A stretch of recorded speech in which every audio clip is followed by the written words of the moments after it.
6-9 la matinale, indice vert. Indice vert. Hamid, bonjour. Bonjour Hadjar.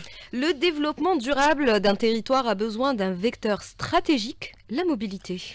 Avec 2 381 741 km², l'Algérie est le pays le plus vaste d'Afrique. Et face à une actualité mondiale où les grands de ce monde veulent modifier les frontières à leur guise... Modifier les frontières à leur guise, cela mérite une explication. Oui, l'URSS a été atomisée en 15 républiques. Et parmi ces 15 républiques, il y a de jeunes entités qui veulent jouer au Lego. Idem pour la Yougoslavie. Dans les montagnes, on a difficilement touché de cette république. La Tchécoslovaquie divisée, le Soudan aussi. L'Algérie, et ce n'est un secret pour personne, est ciblée.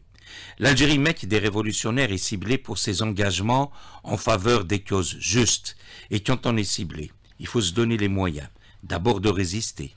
La résilience, me semble-t-il, commence par la mobilité aérienne dans les grands espaces, et à ce moment-là, le reste suivra.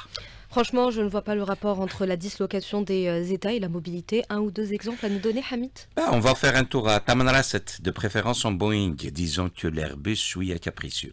Le 737, le Boeing 737-800, met 3 heures entre Alger et Tam. Et quand vous arrivez à Tamanrasset, Tinzaouatin est à un kilométrage plus important que la distance entre Alger et Marseille. Et c'est là que vous comprenez que le pays le plus vaste d'Afrique a besoin d'une nouvelle vision du transport aérien. Objectif, occuper ces vastes territoires pour les développer, en y créant de l'emploi et de la richesse. Et quand on développe durablement un territoire par ses enfants et pour ses enfants, on fait diminuer l'occurrence de la menace de dislocation. Il y a des projets, il y a des tentatives, mais cela reste timide. Air Algérie et Tassili ne peuvent pas tout faire et être présentes partout.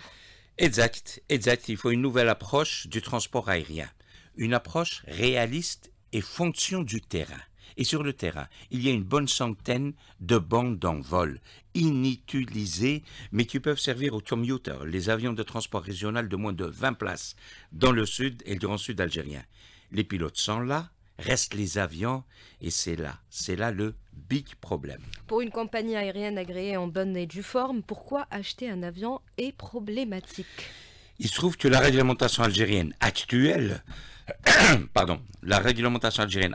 oblige les compagnies à acheter des avions presque neufs, alors que des avions avec des certificats de navigabilité et de conformité très rigoureux sont interdits d'acquisition.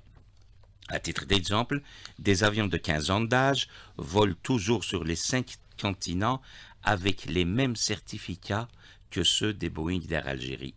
Un avion n'est jamais déclassé s'il est bien entretenu. La réglementation de l'aviation civile algérienne doit évoluer pour permettre aux Algériens de se déplacer en avion de 6 à 19 places ou transporter des marchandises dans de petits avions cargo à Amgid, Tahifet, Inazawa, Garat el Jnoun ou Aoulef. Le transport aérien régional et le travail aérien doivent décoller car occuper durablement l'Algérie profonde, par ses enfants et pour ses enfants est un système de défense aussi efficace que le S-400, sinon plus, car Anna Mabladi. Toujours et à jamais, bonne journée Hamid, rendez-vous demain même heure, même station pour un autre indice vert.